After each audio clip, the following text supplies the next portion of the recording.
দেশে আরও অর্থনৈতিক অঞ্চল করার ঘোষণা প্রধানমন্ত্রীর। এনইসিতে অষ্টম পঞ্চবার্ষিক পরিকল্পনা অনুমোদন।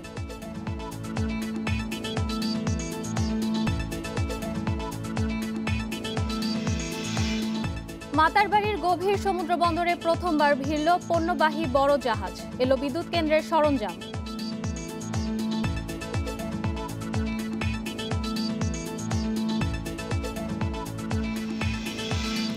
করোনার কারণে এবছর অভিবাসন কমেছে ৭১%, রেমিট্যান্সে নেতিবাচক প্রভাবের আশঙ্কা রামরুর।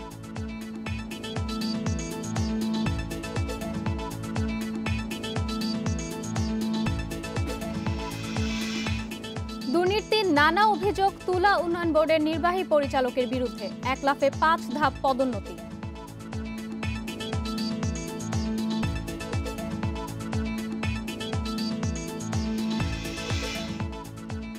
আমন্ত্রণ অর্থনীতি সারাদিনের সাথে আছে আমি ইশরাত সুমা। শুনছিলেন শিরোনাম, জানাবো বিস্তারিত সংবাদ। তরুণরা চাকরি পেয়ে যাতে দেশের ভেতরে থাকতে পারেন সেজন্য কর্মসংস্থান তৈরিতে আরও অর্থনৈতিক অঞ্চল করার ঘোষণা দিয়েছেন প্রধানমন্ত্রী শেখ হাসিনা। পাশাপাশি ফসলি জমি নষ্ট না করতে ইউনিয়ন পর্যায়ে মহাপরিকল্পনা বাস্তবায়নের নির্দেশ দেন তিনি। সকালে এনইসি সভায় ৫ বছর মেয়াদী পরিকল্পনা অনুমোদনের সময় প্রধানমন্ত্রী এসব অনুশাসন দেন। সভায় ৬৫ লাখ কোটি টাকার অষ্টম পঞ্চবার্ষিক পরিকল্পনা অনুমোদন দেওয়া হয়।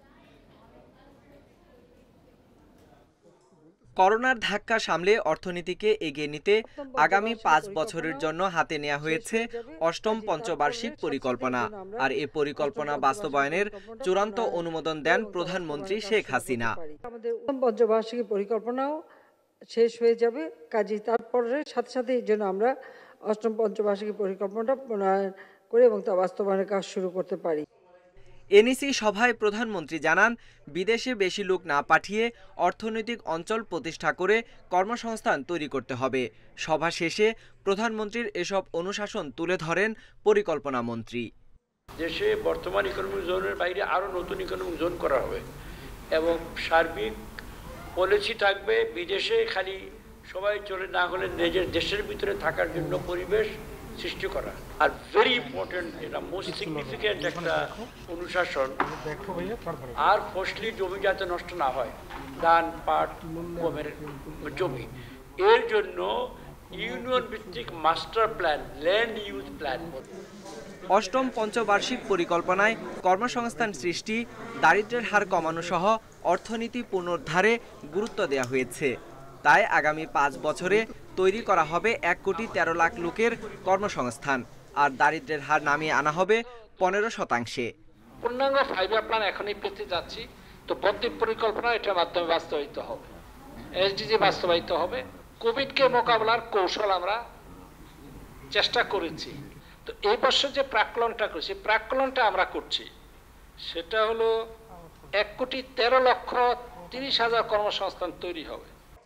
অষ্টম পঞ্চবার্ষিক পরিকল্পনায় জিডিপি প্রবৃদ্ধির লক্ষ্য ধরা হয়েছে ৮.৫১%।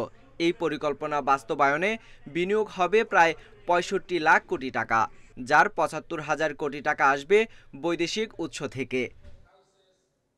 Sohel Rana, independent news, Dhaka. দেশের প্রথম গভীর সমুদ্র বন্দর কক্সবাজারের মহেশখালীর মাতারবাড়িতে পরীক্ষামূলকভাবে একটি জাহাজ ভিড়েছে। সকাল 10:30টার দিকে ভেনাস ট্রায়াম্ফ নামের জাহাজটি বন্দরের জেটিতে ভিড়ে। পানামার পতাকাবাহী জাহাজটি গেল 22শে ডিসেম্বর ইন্দোনেশিয়ার পেলাভুবান সিলেগান বন্দর থেকে স্টিম জেনারেটরের যন্ত্রাংশ নিয়ে মাতারবাড়ি গভীর সমুদ্র বন্দরের উদ্দেশ্যে রওনা দেয়।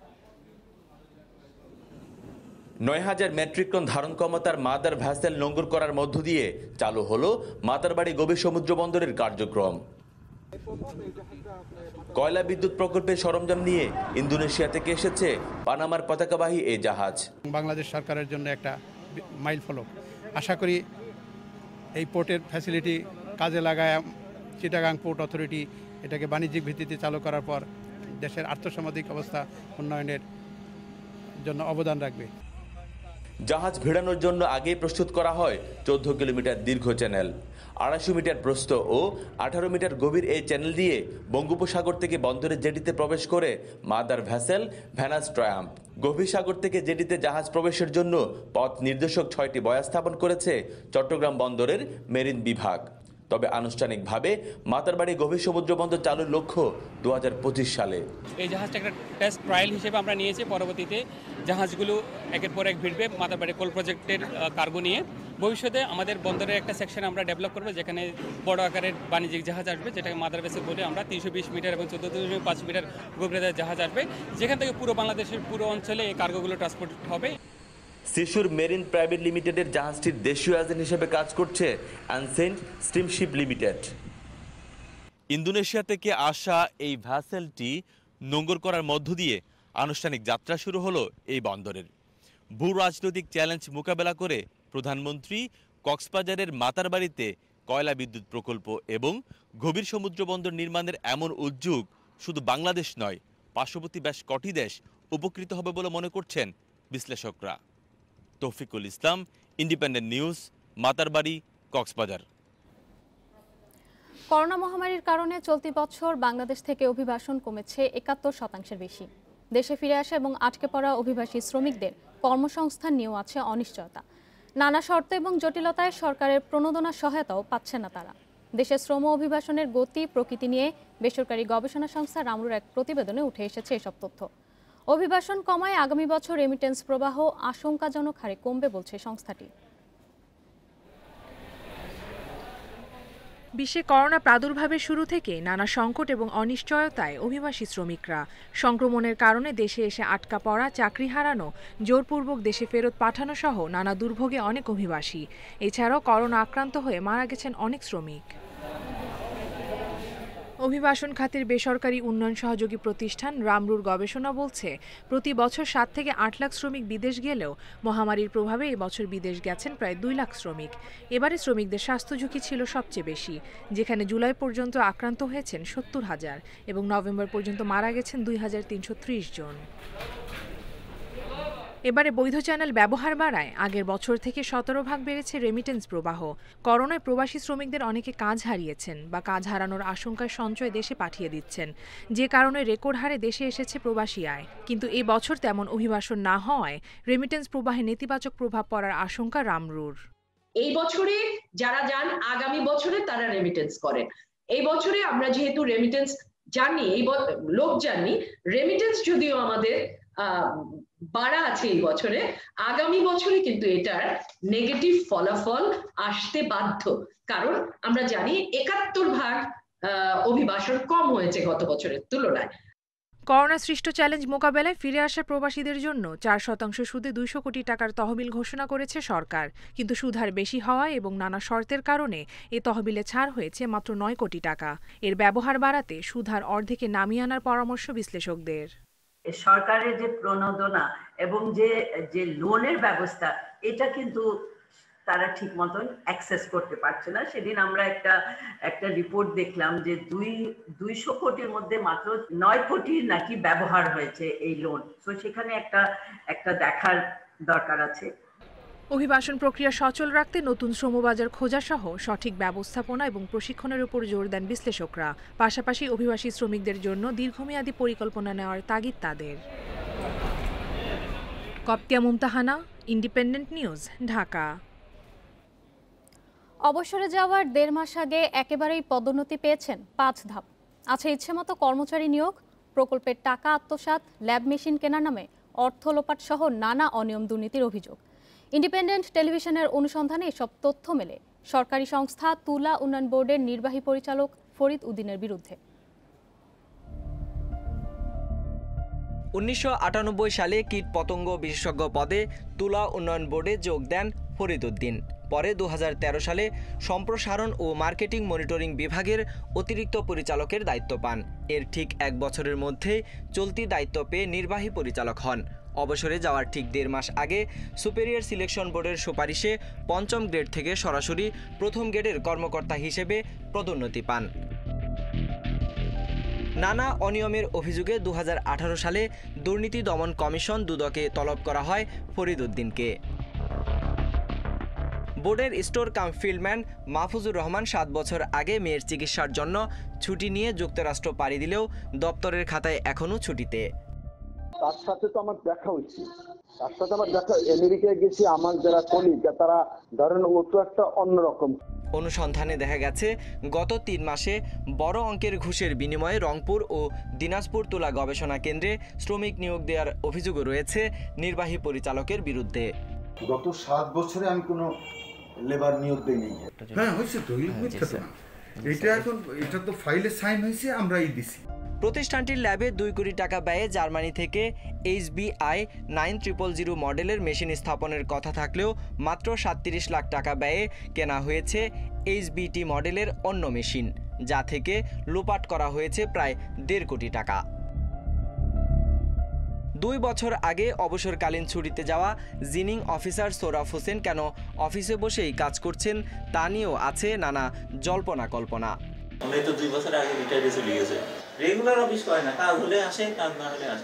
এছাড়া আশ প্রযুক্তিবিদ আবু তালেব চৌধুরীর ল্যাবে থাকার কথা থাকলেও ব্যবহার করছেন অন্য একটি শীতাতপ নিয়ন্ত্রিত কক্ষ। আমার কাজটা হচ্ছে আমি ল্যাবরেটরিতে থাকি, আপনার পাতিকান অনুযায়ী যা যা প্রাপ্য আমরা তাই নিই।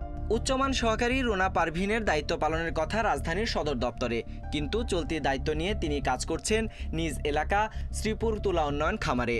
তবে সদর দপ্তরের সকল আর্থিক সুবিধা পাচ্ছেন তিনি। এর সত্যতা খুঁজতে গেলে ইন্ডিপেন্ডেন্ট টিমকে অবরুদ্ধ করেও রাখা হয়।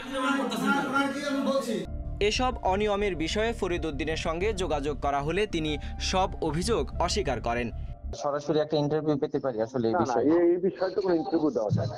Sohel Rana, independent news, Dhaka. অর্থনীতি সারাদিন একটি বিরতি নিচ্ছে, আমাদের সাথেই থাকুন।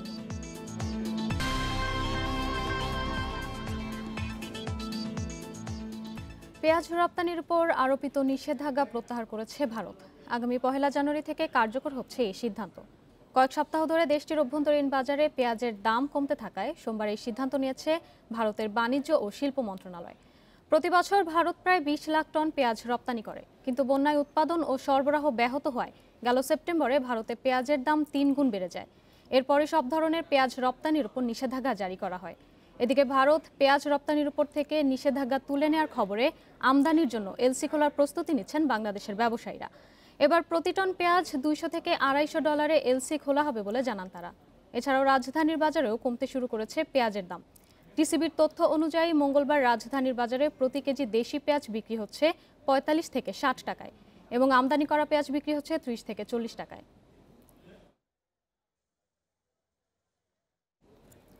করোনার প্রভাবে ধুঁকছে বগুড়ার অ্যান্টিক গহনার বাজার।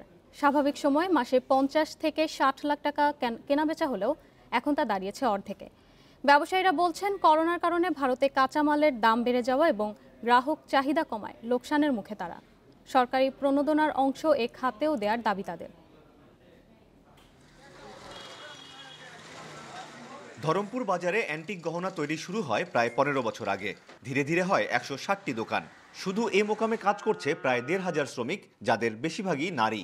এছাড়াও নামুজা, বারোপুর, ইরুলিয়া সহ 50-60টি গ্রামে কাজ করছেন আরও প্রায় 10,000 শ্রমিক। পিতল সহ বিভিন্ন ধাতু ছাঁচে ফেলে আকৃতি দেয়া হয় গলার হার, কানের দুল সহ বিভিন্ন গহনার। সোনা বা রূপার প্রলেপ দিলেই দেখা মেলে ঝকঝকে গহনা। বাংলাদেশের বিভিন্ন মার্কেটের পাশাপাশি এসব গহনা যায় ভারতেও। তবে করোনার থাবায় বিপর্যয়ের মুখে এই ব্যবসা। মাল মেডিসিনের দাম বেশি, মানে প্রোডাক্টটা মানে কাঁচা মালটা প্রোডাক্ট কম। এর আগে যে দানার মাল করে নিল তখন কমাই ছিল, এখন একটু আনা সামান্য একটু আনা বেশি। অন্য সময় প্রতি মাসে অন্তত 50 লাখ টাকার কেনাবেচা হলেও করোনার পর তার অর্ধেকও হচ্ছে না। রিসেন্ট 2 মাস হলে আমাদের ব্যবসাটা মোটামুটি চালু হয়েছে, কিন্তু সার্বিক দিক থেকে ব্যবসাটা খুব খারাপ। সামাজিক অনুষ্ঠান বন্ধ হয়ে যাওয়ার কারণে মালের চাহিদা কমে গেছে। সংকটের মুখে পেশা পরিবর্তন করছেন অনেক শ্রমিক। বিসিক সহ কোনো ব্যবসায়িক সংগঠনের অংশ না হওয়ায় প্রণোদনাও জোটেনি। আমরা এখানে যারা ব্যবসায়িক আছি, এখানকার যারা পোদ্দার আছি, তারা আমরা লক্ষ লক্ষ টাকা ঋণের মধ্যে পড়ে গেছি। এক প্রোডাক্টে মাল কিনতে হচ্ছে রেট বেশি, সেল করতে যে আমরা রেট পাচ্ছি না, সেল মন মতো হচ্ছে না। অ্যান্টিক গহনা শ্রমিকদের মধ্যে নারীর সংখ্যা বেশি হওয়ায় তাদের কিভাবে সহায়তা দেওয়া যায় তা নিয়ে ভাবছে মহিলা বিষয়ক অধিদপ্তর। এই ক্ষেত্রে আমরা যেটা করতে পারি, আমি আমার মন্ত্রণালয়কে একটা অবহিত করব যে এদের জন্য আলাদা কোনো প্রকল্প নেওয়া যেতে পারে কিনা। স্বর্ণের দাম বেশি হওয়ায় এসব গহনার চাহিদা সবসময়ই বেশি। তাই এ শিল্প টিকিয়ে রাখতে স্থানীয় প্রশাসন সহ সরকারের সুদৃষ্টি জরুরি বলে মনে করেন ব্যবসায়ী ও শ্রমিকেরা। আমিরুল লতিফ, ইন্ডিপেন্ডেন্ট নিউজ, বগুড়া। এবারে শেয়ার বাজারের খবর। সূচকের উত্থানের মধ্যে দিয়ে সপ্তাহের তৃতীয় কার্যদিবস পার করলো দেশের 2 শেয়ার বাজার। এই সময় ডিএসইতে লেনদেন সামান্য বাড়লেও 46 প্রতিষ্ঠানই রয়েছে দর হারানো তালিকায়। তবে একদিনে বাজার মূলধন বেড়েছে 2,375 কোটি টাকা। মঙ্গলবার লেনদেন শেষে প্রধান সূচক ডিএসইএক্স বেড়েছে 14.24 পয়েন্ট, অবস্থান করছে 5,358 পয়েন্টে। আজ মোট লেনদেন হয়েছে 1,383 কোটি 89 লাখ টাকা শেয়ার, যা আগের কার্যদিবস থেকে 36 কোটি 91 লাখ টাকা বেশি। লেনদেনে অংশ নেওয়া 363টি কোম্পানি ও মিউচুয়াল ফান্ডের মধ্যে আজ দর বেড়েছে 130টির, কমেছে 168টির এবং অপরিবর্তিত রয়েছে 65টি প্রতিষ্ঠানের শেয়ার দর। এদিকে চট্টগ্রাম স্টক এক্সচেঞ্জের সার্বিক সূচক বেড়েছে 67.87 পয়েন্ট, লেনদেন হয়েছে 42 কোটি 70 লাখ টাকা।